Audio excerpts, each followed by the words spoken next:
이 시료 채취 운반 보관 이 부분은 이번 시험에 새로 그 출제 기준으로 편입된 부분이거든요. 그래서 기출 문제가 없어요. 근데 이 파트가 산업기사나 수질환경 기사 시험 범위에는 들어가 있습니다. 그래서 거기에 나와 있는 관련 문제들을 제가 좀 끌어와서 이런 식으로 나올 수 있겠구나라는 것으로 분석을 하고 문제를 푸는 것으로 가름을 하도록 하겠습니다. 우선 이제 첫 번째 핵심 이론이 수질오염 측정의 정의 및 이제 적용 범위입니다. 그래서 한번 읽어보시고요. 그리고 적용 범위가 지표수, 지하수, 하수, 도시하수, 산업해수 이렇게 포함이 된다는 내용. 그리고 시료 채취 및 보관은 이제 어떤 식으로 채취하고 보관하는지에 대한 그러니까 공정시험 기준이 여기 지금 그 명시가 되어 있습니다. 그래서 우선은 뭐 일반적인 내용이니까 시료의 성상, 유량, 유속의 변화를 고려해서 채취한다. 그리고 복수 채취를 원칙으로 한다.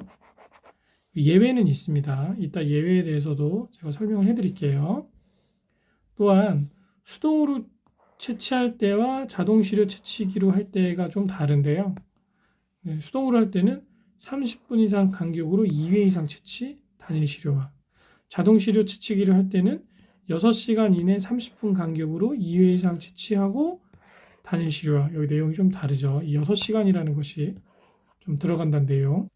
또한 측정값을 산출을 할 때는 이렇게 값의 변화가 유발되지 않는 그런 그 측정값에 한해서는 30분 이상 간격해서 2회 이상 측정해서 뭐 평균값을 낸다. 근데 시안이나 노말핵산 추출 물질, 대장균군 등 시료 채취 기구의 영향에 의해서 변질될 수 있는 것은 이제 30분 이상 간격으로 하는데 2개 이상의 시료를 한다. 그 내용이 좀 다르죠. 그리고 하천수를 조사할 때하고 지하수를 조사할 때가 조금 다른데요. 하천수는 뭐 이건 일반적인 내용이니까 한번 읽어보시고, 그리고 이제 경우에 따라서 유량이나 수질 변화가 심할 때는 뭐 채취 횟수를 늘릴 수 있다. 뭐 이런 내용들 있습니다. 지하수 같은 경우는 여과를 한번 해야 돼요. 그래서 지하수는 이제 침전물이 발생하기 때문에 채취하면서 이렇게 흔들려서 좀 오염이 번질 수 있습니다. 그래서 현장에서 좀 여과하는 것을 권한다. 그런 내용들이 추가가 돼 있죠. 다음은 이제 복수 시료 채취가 원래 권장인데 이게 예외 사항이 있다고 합니다. 신속 대응 요구 시, 환경 오염 사고나 취약 시간대, 그리고 이제 법령에 의해서 비정상적인 행위를 이제 할 경우, 그리고 사업장 내에서 발생하는 폐수를 회분식 등 간헐적으로 처리해서 방류하는 경우, 그냥 간단하게 처리해서 방류할 경우는 빨리 이거를 좀 채취를 해야 되는 경우도 있다. 그런 내용들이죠. 그리고 기타 부득이한 이제 복수 시료 채취 방법으로 채취할 수 없을 때는 그냥 이제 복수 시료 채취를 굳이 안 해도 된다. 이런 내용이에요. 그럼 문제를 한번 보실게요. 1번 수질오염 측정의 적용 범위에 해당하지 않는 것은 지표수, 하수, 지하수, 도시하수, 산업해수 포함이죠. 빗물은 수질오염 측정은 하진 않습니다. 답은 4번이고요. 이게 이제 아까 이제 복수시료 채취의 예외 상황에 대한 내용인데 환경오염 사고 긴급한 상황에서 한다고 했습니다. 낮 시간 인파가 많이 붐빌 때는 전혀 상관이 없어요. 답은 2번입니다. 다음은 시료 채취에 대한 유의사항인데요. 이게 공정시험 기준이에요. 여기에 대한 내용을 산업기사나 기사에 좀 시험 문제가 나왔던 것을 바탕으로 좀 요약했습니다. 이 공정시험 기준의 내용이 굉장히 많습니다. 그래서 이걸 다 싣기는 좀 어렵고 좀 중점적으로 시험 문제 나왔던 것을 정리해서 실었는데 뭐 일반적인 내용들은 한번 읽어보시고 뭐 예를 들어 이런 것들이 좀 시험지 많이 나왔어요. 채취 용기는 시료를 채우기 전에 이렇게 숫자가 나와 있는 거 있잖아요. 그런 것들이 시험에 좀 많이 나왔습니다. 3회 이상 씻은 후에 사용한다. 시료 채취량은 이제 좀 차이가 있지만 보통 3에서 5리터 정도를 한다. 그리고 지하수 시료 채취하는 얘기도 좀 많이 나왔던 것 같아요. 지하수 시료는 이제 고여 있는 물을 충분히 퍼낸 후에 새로 나온 물을 채취를 하고요. 퍼내는 양은 이제 고여 있는 물의 4배에서 5배 정도를 퍼내고, 또한 pH 및 전기 전도도를 측정해서 이 값이 평형을 이룰 때, 즉 지하수 시료를 채취했을 때 수질에 대한 안정도가 확보가 될 때까지 이제 좀 푸고 그다음에 채취를 한다라는 내용으로 이해하시면 되고요. 저속 양수 펌프를 쓴다고 합니다. 네, 여기 반드시라고 나와 있어요. 여기 시험 문제 나오더라고요. 그리고 이제 퍼클로레이트, 이게 염소 산화물인데, 네, 염소가 이제 결합된 산화물입니다. 요거 측정할 때는 이제 시료용기를 반드시 질산과 정제수로 씻는다. 그리고 시료 채취 시 시료병에 3분의 1을 채운다. 뭐 이런 내용들. 이게 총 제가 정리한 것이 11가지를 정리를 했습니다. 그래서 이 내용을 중심으로 보시고 문제를 한번 풀어보시겠습니다. 1번, 시료 채취 시 유의사항으로 틀린 것은 채취 용기는 3회 이상 씻는다고 했죠. 그리고 시료 교란이 일어나면 안 되죠. 지하수는 충분히 푸고, 뭐 4배에서 5배 정도 푸고, pH나 전기 전도도가 평행될 때까지 푼다고 했죠. 그런데 시료 채취량은 시험 항목, 시험일수 필요량에 따라 조금씩 차이가 있지만 3에서 5배가 아니라 3에서 5리터를 기준으로 채취한다. 그 내용이 틀리죠. 답이 4번입니다. 2번, 지하수 시료 채취의 유의사항으로 옳지 않은 것은 고여있는 물 충분히 푸고 한다. 4배에서 5배 정도로 푼다. 평형 이룰 때까지 푼다. 고속이 아니라고 했죠. 저속입니다. 답은 4번입니다.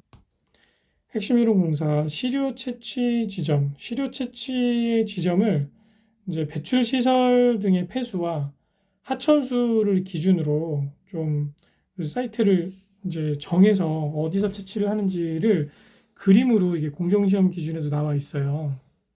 그래서 배출 시설에서는 1번, 2번, 3번, 4번. 자, 1번, 2번, 3번, 4번. 이 위치는 무조건 채취를 해야 된다고 하고요. 그리고 5번, 6번, 7번. 이게 주로 이제 외부에 있어요. 5번, 6번, 7번은 이제 필요시에 채취를 한다. 그 내용으로 이해하시면 좋고요. 여기도 보면 이제 폐수의 성질을 대표할 수 있는 곳에서 채취를 하고, 필요시에 경계선 외부의 배출구 수로에서도 채취할 수 있다. 이 정도만 숙지하시면 좋을 것 같아요. 그 다음은 이제 하천수인데, 하천수는 아무래도 이제 지류와 본류가 이렇게 만나잖아요. 그래서 지류의 충분한 지점, 본류에 충분히 혼합된 그 지점에서 채수를 하는 기준을 확인하시면 좋습니다.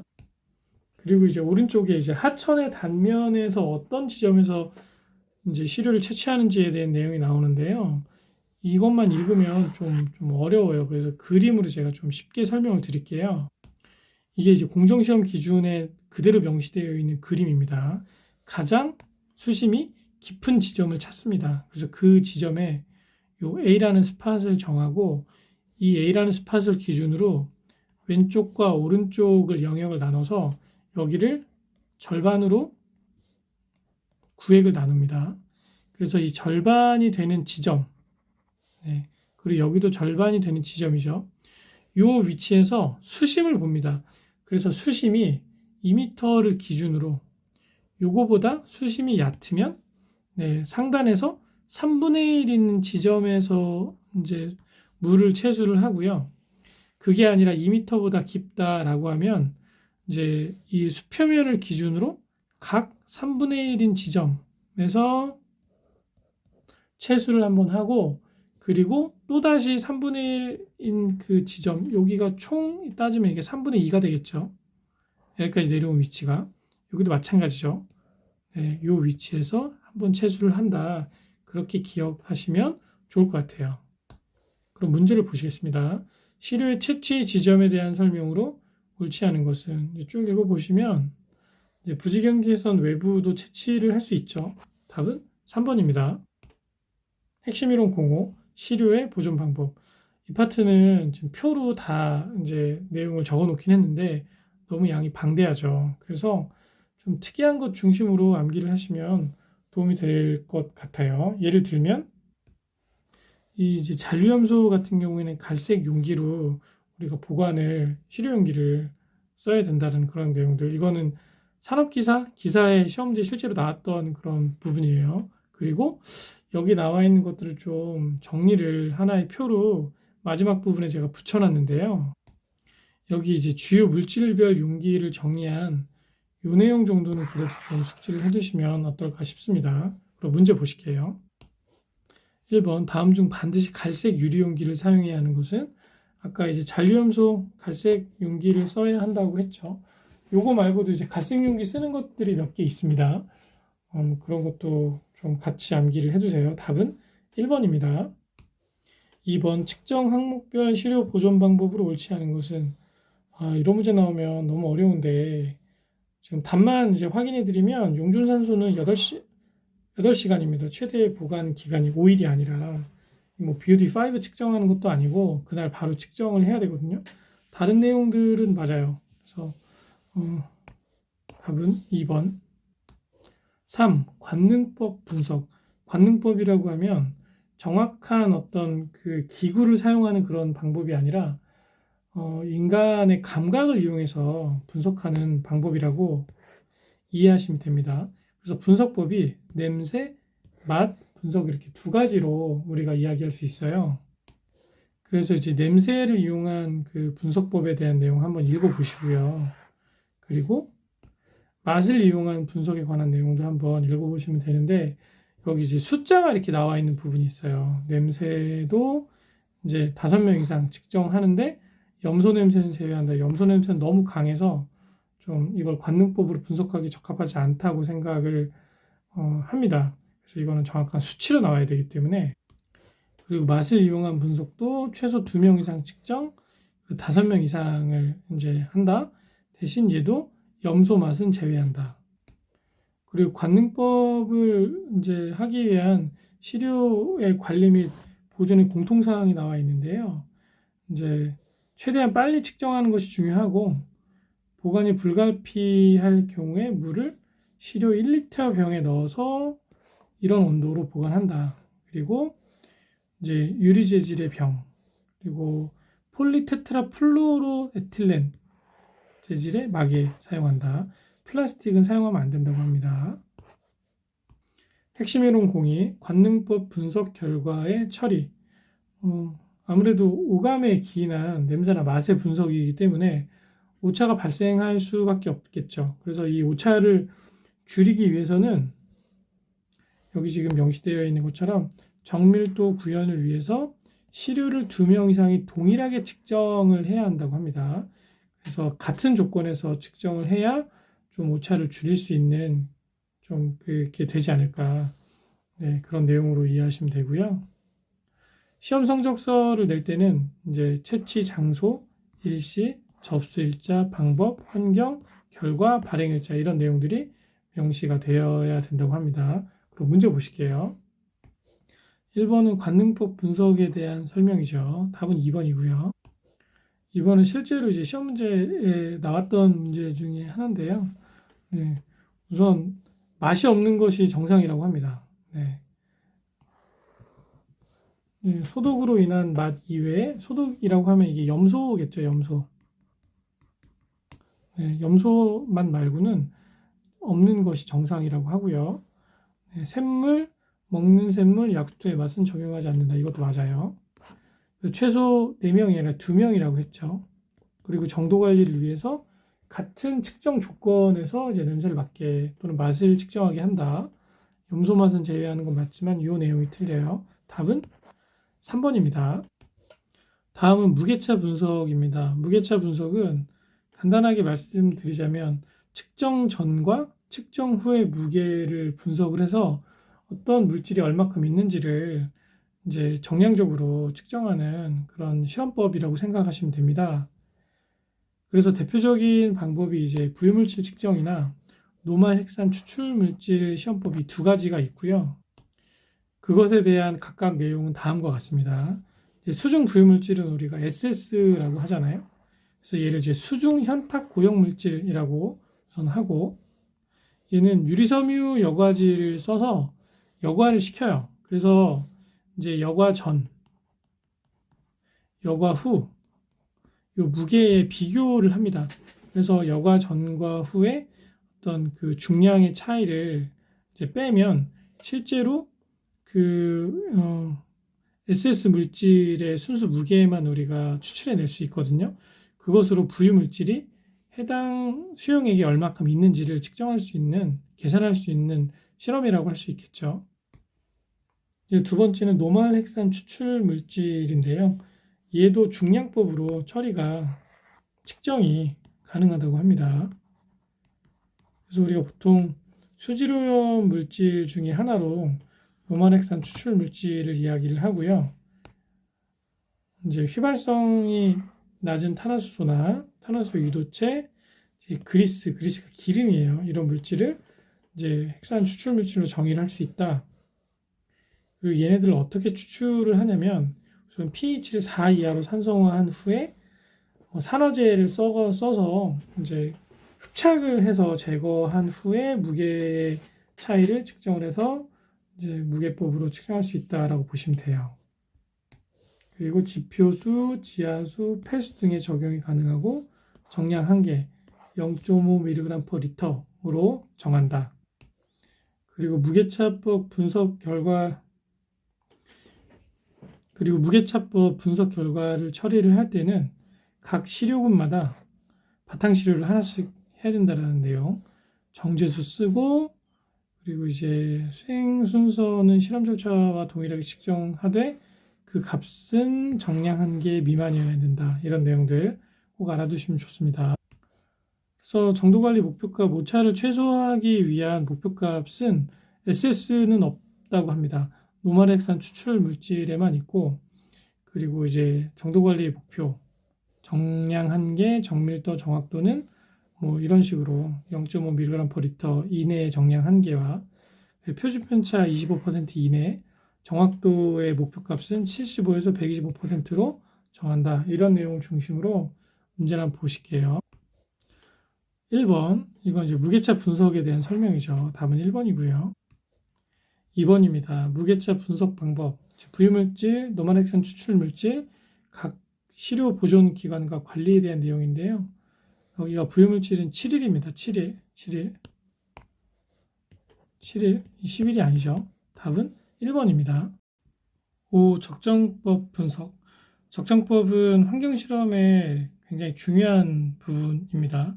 이 실험을 통해서 수질 분석을 상당히 많이 한다고 생각하시면 돼요. 그래서 적정법의 기본적인 정의에 대한 내용을 좀 알고 계셔야 되고, 종류는 중화, 산화환원, 침전, 킬레이트 적정 총 4가지가 있습니다. 적정법을 간단하게 이제 그림으로 제가 설명을 드리자면, 예를 들어서 이제 BOD나 용존산소 측정을 할 때 여기 삼각 플라스크에 이제 그 용액을 넣잖아요. 용액이 이제 용존산소 측정할 때는 여기 노란색이에요. 유오드가 있어서. 그러면 이 노란색을 이제 뷰렛을 사용해서 여기 이제 돌리는 콕이 있습니다. 콕을 열면 여기 이제 티오항산 나트륨을 집어넣거든요. 그래서 방울이 똑똑똑 떨어지면 이 노란색이 노란색으로 됐다가 그 다음에 이제 청색으로 됐다가 그 다음에 이제 무색으로 됩니다. 네, 청색으로 넣는 건 이제 여기 이제 녹말을 넣어서 뭐 발색 변화를 좀 더 확실하게 보기 위해서 넣는 거긴 한데, 아무튼 이 세 개 변화를 통해서 얼마큼 티오항산 나트륨이 들어간 양을 기준으로 여기에 산소가 얼마큼 있을 거다라는 계산식을 통해서 네, 이걸 측정할 수 있는 거예요. 이게 적정법이라고 보시면 됩니다. 다음 중 적정법에 해당하지 않는 것은 중화, 산화환원, 킬레이트, 비색은 흡광광도법, 빛을 이용한 방법이죠. 답은 3번입니다. 자, 그러면 이제 적정법으로 이제 분석을 수행할 수 있는 여러 가지 방법들에 대한 내용을 실어봤는데, 이 부분은 이제 기존 책에 있는 내용을 약간 재편집하고 조금 좀 이해하기 쉽게 좀 풀어서 쓴 그런 부분이라고 생각하시면 돼요. 무슨 얘기냐면, 이제 용존산소 측정을 할 때 이 측정법을 우리가 윙클러 아지드화 나트륨 변법이라고 부릅니다. 이렇게 이름이 되어 있어요. 이 과정과 반응에 대한 내용이 이제 예전 책에는 없었는데, 보시면 제가 황산 망간을 1mm를 집어넣습니다. 그래서 시료라고 하면 이제 물이죠.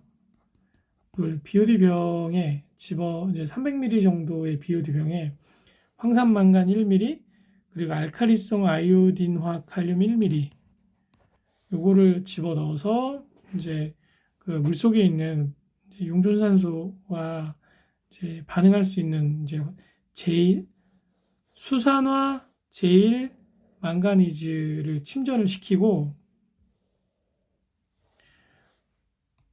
시간을 충분히 부여를 해서 물 속에 있는 용존산소와 요 물질이 서로 반응을 해서 수산화 제2 망가니즈로 변환할 때까지 기다린 후에 이제 황산을 2ml를 넣어요. 그래서 황산을 넣어서 이제 요오드만 뺍니다. 그래서 수용액 상태에 요오드만 나와 있는 그런 상태가 되고, 얘를 티황산 나트륨으로 적정을 해서 티황산 나트륨이 들어간 양만큼을 계산식에 넣어서 얼마만큼의 산소가 있는지를 측정할 수 있는 그런 실험법이에요. 이 용존산소 계산식은 우리 환경기능사 실기할 때 이 내용을 암기를 해야 되거든요. 그래서 이번에 그냥 뭐 암기하시는 것도 좋고, 아니다 나는 그때 하겠다 하면 그때 암기하셔도 좋고, 근데 이 부분이 필기 시험에 나오고 이런 건 제가 아직 보지는 못했어요. 자, 이제 그 다음은 화학적 산소 요구량 측정인데, 측정 원리는 과망간산 칼륨법으로 측정을 합니다. 과정 및 반응을 조금 제가 풀어서 한번 설명을 드릴게요. 우선은 시료에 황산을 넣어서 산성화를 시킵니다. 산성화가 되면 이제 화학 반응이 좀 잘 일어날 수 있는 조건이 된다고 해요. 그리고 그 상태에서 과망간산 칼륨을 넣어서 물속에 유기물을 이제 분해를 하죠. 네, 대신 분해할 때 좀 뜨거운 수욕 상태로 가열을 해서 유기물을 산화를 시키는 겁니다. 이제 분해라고 얘기하기보다는 저 산화가 좀 더 적절하겠네요. 네, 산화를 시키고 그 이후에 이제 과망간산 칼륨이 좀 남았을 거 아니에요. 그 남은 양을 이제 옥살산 나트륨을 이제 투여해서 얘랑 반응시켜서 이제 과망간산 칼륨이 얼마나 남았는지를 계산을 하는 거죠. 그러면 이제 소모된 양이 총 과망간산 칼륨이 이제 두 번째와 세 번째 스텝을 진행을 하면 이제 얼마만큼의 과망간산 칼륨이 유기물을 산화하는 데 필요한 양인지를 우리가 측정을 할 수 있어요. 네. 그래서 그 값으로 이제 COD를 계산을 하는 거죠. 그래서 화학적 산소 요구량의 계산식은 다음과 같은데, 기능사 수준에서는 요 식이 주어지고 요 B값과 A값과 뭐 V값이 주어진 상태로 이제 COD가 얼마냐 뭐 이런 문제가 나오긴 하거든요. 최근에 이 COD가 공정시험 기준에서 이제 TOC로 다 바뀌어서 이 부분이 시험에 나올지는 사실 잘 모르겠어요. 근데 이제 우선은 계산에 대한 내용은 다음과 같으니까 한번 그래도 알아두시면 좋을 것 같습니다. 다음은 BOD입니다. BOD는 시험 문제 좀 많이 나오겠죠. 아무래도 좀 중요한 실험이기 때문에 BOD 값은 높으면 물이 더러운 겁니다. 낮으면 물이 깨끗한 거예요. 이게 바이올로지컬 옥시전 디맨드, 생물학적으로 필요한 산소의 양이다. 이렇게 이해하시면 돼요. 그래서 이게 높다라는 거는 더 많은 산소를 필요로 하는 거죠. 그래서 기본적으로 용존산소 측정하는 방법과 동일한데, 첫날 그리고 5일이 지난 후 그 용존산소의 값을 구해서 이걸 빼는 거예요. 그러면 이제 처음 값은 좀 높겠죠. 나중 값은 얘보다는 조금 낮겠죠. 그럼 이걸 빼면 요 차이가 발생하잖아요. 요게 이제 미생물이 사용을 한 겁니다. 네. 이런 식으로 BOD를 계산을 하는데, 보통 그냥 단순히 이렇게 계산하는 것도 있지만 보통 희석을 많이 하기 때문에 이 값에다가 희석 배수를 곱해서 계산을 한다 정도 이해하시면 좋을 것 같아요. 그래서 BOD 계산하는 식은 이제 첫날 용존산소 값 빼기 5일 후의 용존산소 값 곱하기 희석 배수로 합니다. 그리고 두 번째는 이제 식종 시료, 미생물을 식종을 했을 때의 시료를 이용한 BOD 계산식인데요. 한번 좀 보시고, 네, 이 부분까지는 아직까지 기능사 수준에서 나온 적은 없는 것 같아요. 식종한 시료를 계산할 때는 요 B1 빼기 B2를 하는 이유가 이제 식종액을 이용해서 미생물을 이제 심을 때 그때 이제 발생한 이제 산소량을 배제하기 위해서 요 식을 빼준다라고 생각을 하시면 돼요. 네, 그래서 순수하게 요것만 필요한데 미생물을 식종할 때 용존산소 차이가 발생할 수 있으니까 그것을 제거하기 위한 수단으로서 계산식이 좀 달라질 수 있습니다. 다음은 염소이온 측정 방법입니다. 염소이온은 이제 질산은 적정법이라는 측정 방법으로 이제 측정을 하고요. 과정 및 반응을 보면 우선 1차적으로 지시약으로 사용할 이제 크로미움산 칼륨을 첨가합니다. 그래서 얘를 집어넣고 질산은 표준 용액을 시료에 넣어요. 그럼 물 속에 이제 염소이온이 있다는 가정 하에 그 염소이온과 질산은에 있는 이 은성분이 서로 더 결합을 잘 해서 이제 흰색 침전을 생성하면서 염화은이 이제 바닥으로 가라앉거든요. 그래서 이제 이 지점까지 계속 질산을 넣는 겁니다. 즉, 흰색 침전이 생성되는 지점까지 이제 질산은을 계속 넣다가 침전이 더 이상 발생하지 않는 지점에서 멈추고 이 순간이 이제 염소이온이 다 이제 소진돼서 반응이 된 그런 그 당량점이라고 생각을 하면 되는 거죠. 그리고 이제 그 이후에는 이 은이 이제 더 이상 반응할 염소가 없잖아요. 얘가 이제 크롬산 이온과 반응을 합니다. 그래서 젓갈색 침전이 생기는 겁니다. 그래서 흰색 침전이 아니라 젓갈색 침전이 생기는 순간, 네, 그 지점이 이제 이 염소가 다 소진된 시점이라고 생각을 하면 되는 거죠. 그 지점이 이제 종말점이 되는 겁니다. 그래서 수용액 상태의 어떤 물질의 염소 이온을 측정하는 계산식은 이제 바탕시험, 네, 여기 지금 오타가 났네요. 이게 바탕인데 바탕. 네, 그 시료의 적정에 소비된 질산은 용액을 기준으로 바탕시험, 그러니까 깨끗한 물만 있었을 때에 이제 소비된 질산은 용액의 그 값을 빼서 요 식으로 곱하면 전체 염소이온의 양을 우리가 찾을 수 있습니다. 그럼 문제 보시겠습니다. 자, 1번. 용존산소를 측정하는 적정법에 대한 설명으로 옳지 않은 것은 윙클러 아자이드와 변법을 사용한다. 맞죠? 그리고 황산망간, 아까 이거 맞고요. 1mm, 1mm 된다고 했어요. 질산을 첨가해서 아이오딘. 질산이 아니라 황산입니다. 황산. 네, 답은 3번입니다. 2번. 화학적 산소 요구량을 측정하는 COD법에서 보시면 중크롬산 칼륨을 환원제로 사용한다? 네, 중크롬산 칼륨이 아니라 과망간산 칼륨이라고 했죠. KMNO4입니다. 그래서 답은 1번입니다. 3번. BOD 측정에 관한 설명을 옳지 않은 것은 이제 20도씨 5일간 저장하고요. BOD5를 대표값으로 사용하고요.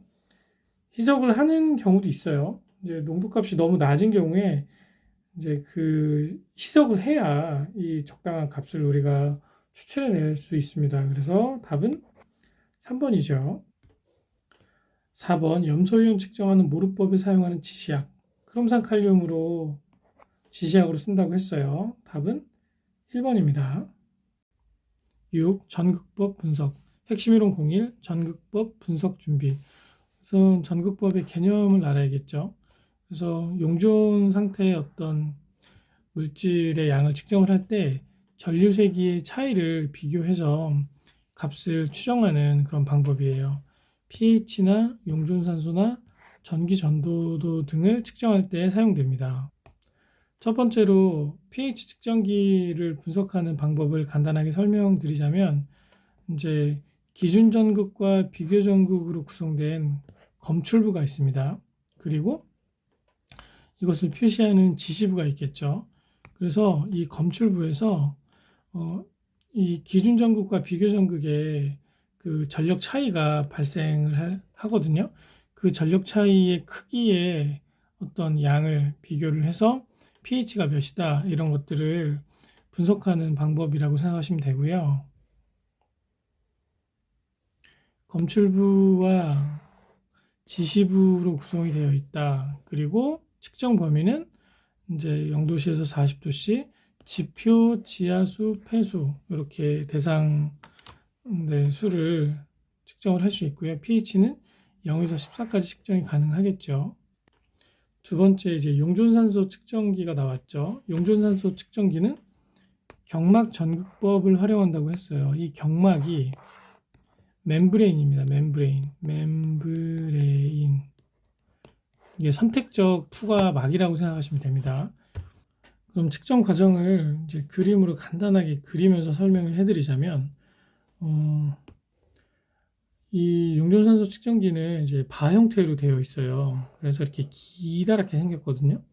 네, 그리고 그 끝에 이제 양극과 음극이 순서대로 이제 위치를 하고 있습니다. 그래서 보통 이런 모양으로 이제 양극이 있고, 그리고 요 끝에 이렇게 음극이 있습니다. 그리고 이거는 이제 하나의 그 고정되어 있는 그런 구조고요. 그리고 이제 하단에 요게 이제 멤브레인이에요. 요게 경막이겠죠. 그러면 그리고 요 구성 공간은 보통 염화칼륨 같은 솔루션으로 차 있어요. 네. 그래서 이것을 그러니까 대상 시료 이렇게 담그면 이 경막을 통해서 산소만 이 안으로 들어가는 겁니다. 그리고 산소만 들어가서 이 양극과 음극의 전이차에 의해서 음극 주변으로 산소가 붙고, 음극 주변으로 산소가 붙을 때 산소가 이제 전자를 좀 이제 다 끌어당기는 역할을 하게 돼요. 그래서 산소가 음극 주변에 얼마나 많이 모였느냐에 따라서 음극에서 전자가 발생되는 양이 결정이 되는 겁니다. 그 전자의 양을 측정을 함으로써 간접적으로 물속에 용존산소가 얼마가 있는지를 확인할 수 있는 그런 기기라고 생각하시면 돼요. 3. 전기전도도 측정기. 전기전도도 측정기는 물이 얼마나 전기를 잘 이제 흐르게 할 수 있는가, 그런 전도도를 측정하는 기계라고 보시면 돼요. 이 장치는 지시부와 검출부로 구성이 되어 있고, 지시부는 교류 휘트스톤 브릿지 회로로 구성이 되어 있고, 검출부는 한 쌍에 고정된 전극으로 된 전도도 셀을 사용한다고 합니다. 결국에 이 전도도 셀이라는 것이 그 두 개의 전극 사이의 저항을 측정을 해서 그 수용액 상태의 물질의 전도도를 계산하는 장치이거든요. 그래서 전도도 셀은 각각 특성에 따라 다른 고유의 상수값을 가지게 된다. 그 정도만 알고 계시면 좋을 것 같아요. 그리고 전기 전도도 측정기는 이 셀을 항상 수중에 잠김 상태로 보존을 해야 된다 정도를 좀 기억하시면 좋을 것 같습니다. 문제 보시겠습니다. pH 등 용존 이온 상태의 전류의 세기로 측정하는 분석법. 네, 전극법에 대한 개념이죠. 답은 2번이고요. pH 측정기에 대한 설명으로 옳지 않은 것은 유리 전극법을 쓰고요. 검출부는 기준 전극, 비교 전극으로 구성이 되죠. 온도의 범위 보면 마이너스 10도는 이건 얼음 상태잖아요. 사용할 수 없겠죠. 0도에서 40도씨 이 범위를 지닙니다. 답은 3번입니다. 7. 흡광광도법 분석. 핵심 이론 01. 흡광광도법 분석 준비. 우선 이게 분광강도계잖아요. 네, 정의를 알아보면 빛이 시료를 통과할 때 발생하는 흡수나 산란의 정도를 이용해서 목적 성분을 정량 정성 분석한다고 나와 있는데, 주로 이제 미량 원소를 분석하는 방법으로 이해하시면 좋습니다. 파장의 영역은 200에서 900나노미터. 이게 빛마다 다 고유의 파장이 있잖아요.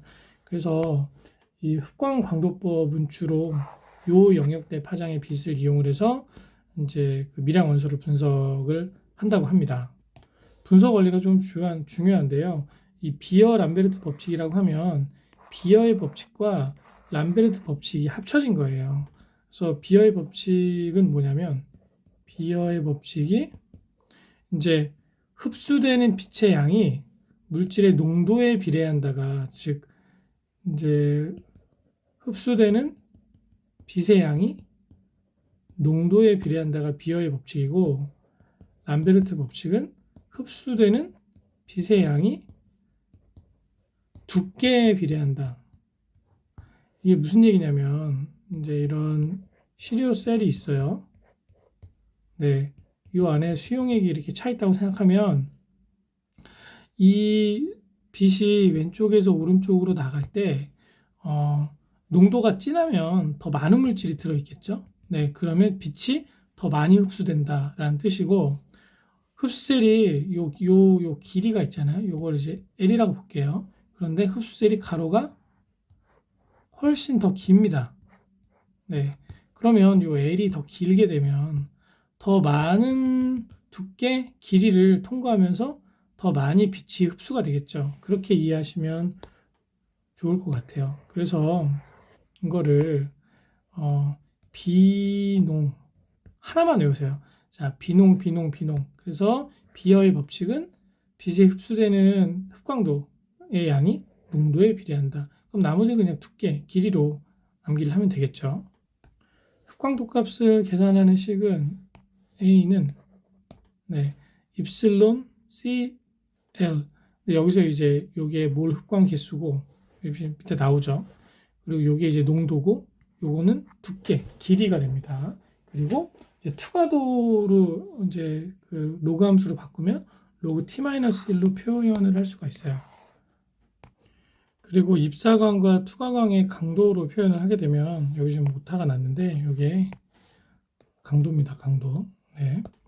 그래서 투과광의 강도, 빛이 이제 투과되는 어떤 세기는 요 입사광의 강도에 10의 마이너스 몰 흡광 개수, 그다음 농도, 그다음에 그 이 셀의 길이, 네, 이렇게 해서 계산식으로 환산해서 우리가 표현할 수 있습니다. 그럼 문제를 보실게요.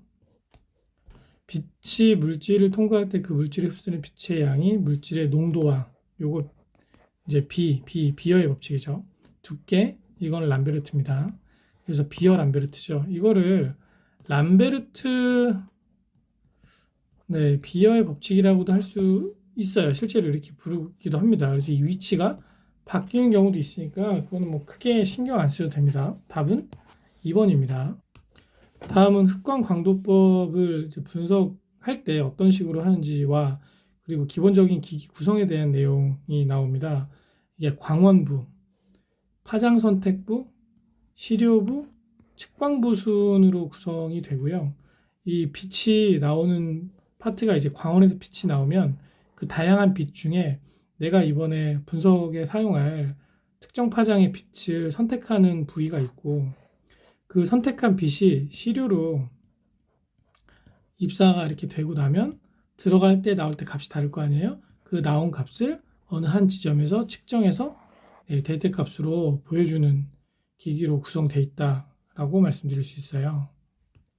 그래서 광원부는 텅스텐 램프와 중수소 방전관, 이거는 그 파장에 따라 그 다른 종류의 이 광원부를 사용을 하고요. 파장 선택부는 단색화 장치, 필터 뭐 이런 걸 이용을 하는데, 이것도 시험 문제에 이제 파장 선택부에 해당하는 장치는 뭐 이런 것들을 물어보는 게 나오니까 꼭 암기를 해두시면 좋을 것 같아요. 시료부는 이제 시료를 넣는 셀, 이런 셀이 정확히 이렇게 생겼습니다. 그래서 이 위로 수용액을 이제 특정을 원하는 수용액을 집어넣어서 사용을 합니다. 측광부는 아까 설명드렸죠. 흡광 강도계를 이용해서 분석할 수 있는 대표적인 항목 두 가지는 암모니아성 질소와 총인입니다. 그럼 문제를 보실게요. 자, 문제 보면 이제 분광 강도계 구성, 단색화 장치, 필터, 가끔 이제 프리즘 얘기도 나올 때가 있어요. 네, 프리즘이 이렇게 삼각형으로 생겨서 이제 빛이 들어가면 얘가 7가지 빨주노초 파남보로 이렇게 분리되고 요거 하나만 빼서 쓸 수 있는 뭐 일종의 단색화 장치라고 볼 수 있겠죠. 얘네는 이제 파장 선택부에 해당이 되겠죠. 답은 2번입니다. 8. 세균 검사 01. 일반 세균. 이 파트는 먹는 물 수질 공정 시험 기준의 세균 검사의 내용으로 작성을 제가 좀 요약하면서 해보았습니다. 우선 첫 번째로 일반 세균에 대한 정의가 나오지요. 일반 세균은 저해 요소, 저항 요소가 없는 영양 배지에서 일정 시간 특정 온도에서 배양되어 생성된 세균과 진균을 모두 포함해서 이야기를 한다고 합니다. 수질 검사하는 세균의 종류를 크게 두 가지로 나눠서 이야기를 하는데요. 우선 저온 일반 세균은 여기 지금 마이너스가 제가 좀 오타가 발생한 것 같아요. 21도 플러스 마이너스 1.0도씨 기준을 우리가 여기서 좀 배양이 되는 세균을 저온 일반 세균이라고 하고요. 시간은 72시간 3일을 기준으로 배양했을 때, 그리고 이제 알트웨이 한천 배지라는 게 뭐냐면 이게 그 미생물이 자라나는 그런 배지예요. 한천이 우뭇가사리 종류거든요. 네, 그래서 그런 종류의 먹이를 줘서 좀 척박한 환경에서 이제 그 미생물을 배양하기 위한 배지가 요 R2A 한천 배지입니다. 여기서 집락을 형성하는 모든 세균을 우리가 저온 일반 세균이라고 하고, 곰팡이, 효모, 그람음성균, 양성세균 이렇게 포함이 된다고 보시면 돼요. 반면 이제 중온 일반 세균은 여기도 지금 이제 마이너스가 들어가면 안 되는데, 네, 죄송합니다. 35도씨의 영역에서 이틀 정도 배양했을 때 이것도 다 이제 그 미생물을 배양하는 배지의 종류라고 생각하시면 됩니다. 요 아가라고 써 있는 게 요게 이제 영어로 찾아보면 이게 한천이라고 합니다. 이거 한천 배지인 거예요. 쉽게 얘기해서. 그래서 이제 우뭇가사리 종류 먹이를 줘서 이제 미생물을 배양하는 배지인데, 여기서 이제 집락을 형성하는 세균이고, 이 종류가 장티푸스, 황포 뭐 이런 세균들이 여기 포함된다. 그 정도 내용 아시면 될 것 같아요. 그럼 두 번째로 시료를 채취하고 관리하는 방법에 대해서 간단하게 설명드리겠습니다. 우선 시료용기는 멸균된 것을 사용을 하고요. 그리고 수질 공정 시험의 경우에 이제 30시간 이내 시험을 하는 것이 인정이 되고, 이제 이 시간 동안 시료는 빛이 들어가지 않는 이제 4도씨에서 냉장 보관을 하는 것으로 기준을 합니다. 잔류염소는 반드시 제거해야 되는데요. 이 잔류염소가 어떤 세균의 사멸을 유도할 수 있기 때문에 잔류염소를 함유한 시료를 채취를 할 때는 이제 시료 채취 용기에 멸균된 이제 티오항산 나트륨을 집어넣어서 염소를 제거하는 목적으로 쓴다고 합니다. 그 농도가 0.03%가 되도록 투여를 한다고 해요. 보통 이제 수돗물 같은 경우에 염소가 반드시 포함되어 있잖아요. 그래서 수도꼭지에서 시료 채취할 때 이 티황산 나트륨의 농도를 맞춰주는 그런 작업을 반드시 진행해야 된다고 합니다. 그래서 채취를 할 때 이제 수도꼭지에서 채취할 때의 특이사항과, 그리고 아래에 먹는 샘물, 먹는 해양 심층수, 먹는 염 지하수 이런 것들을 이제 제품수라고 하거든요. 즉 병에 이렇게 담겨 있는 그런 물이겠죠. 예, 걔네들은 이제 병의 마개가 열려 있을 경우는 이제 오염의 우려가 있기 때문에 시료로 사용할 수 없다고 합니다. 문제는 이제 이 파트가 새로 시험 범위에 적용된 부분이라 일반적인 내용으로 그냥 작성을 해봤어요.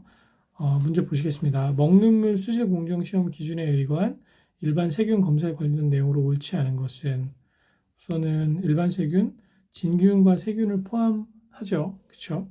그리고 멸균된 용기를 이용해서 시료를 채취해야 되고 티황산 나트륨으로 잔류염소를 제거를 하는데 잔류염소의 기준 농도는 이제 0.03%가 되게 맞춘다.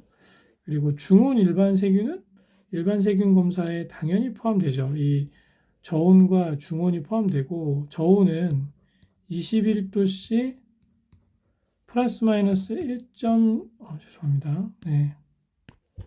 1.0도씨 기준이고 중온은 35도씨 플러스 마이너스 0.5도씨 기준으로 한다라는 거 그것도 같이 암기를 해주세요. 핵심 이론 03 일반 세균 검사 진행 방법 일반적인 세균 검사를 진행을 할 때는 아까 나와 있는 내용하고 좀 중복된 부분도 있습니다. 순서대로 이제 제가 설명을 드리자면 먼저 시료를 채취를 하겠죠. 그리고 이제 배양배지에 접종해서 이 파트는 이제 그 저온이냐 중온이냐에 따라서 온도는 좀 달라질 수 있습니다. 그래서 시료를 배양배지에 접종해서 35도씨 48시간 하는 경우는 이제 중온 일반 세균이겠고요. 저온 일반 세균은 21도씨에서 72시간 정도 배양을 하겠죠. 그래서 각각의 그 세균의 종류에 맞는 그 온도와 시간으로 배양을 하는 것으로 이해하시면 좋습니다. 그리고 나서 이제 중요한 파트가 세균의 집락을 확인하는 것인데요. 이 집락을 우리가 다른 말로 콜로니라고 합니다. 그래서 이렇게 뭉쳐 있는 거예요. 그래서 일반적으로 이제 세균의 단일 세포의 수를 눈으로 또는 어떤 카운터기로 셀 수 없기 때문에 뭉쳐 있는 집락이 몇 개인지를 계산을 해서 그것을 이용해서 이제 집락의 수에 이제 예를 들어 뭐 세균이 몇 개체가 있을 것이다라는 것을 산정한 후에 집락의 개수로 이제 자동화 기기로 이용해서 집락이 예를 들어 100개면 그 100개에 해당하는 세균의 수가 이제 추정해서 나올 수 있겠죠. 그런 식으로 집락을 확인해서 세균의 수를 센다고 생각하시면 되고요. 결과적으로 이제 세균으로 인한 오염 정도가 어떻게 됐는지를 이제 평가하고 파악할 수 있겠죠. 문제를 보시겠습니다. 일반 세균 검사의 진행 방법으로 옳지 않은 것은 시료를 멸균된 용기에 무균적으로 채취하고요. 네. 그리고 시료를 배양배지에 접종해서 20도씨 48시간 이거는 뭐 저온, 중온 다 틀리죠.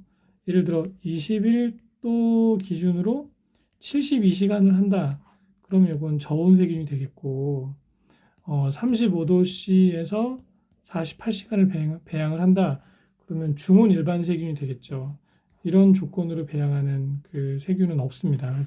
이게 이제 틀리죠. 그리고 나머지는 다 맞습니다. 답은 2번입니다.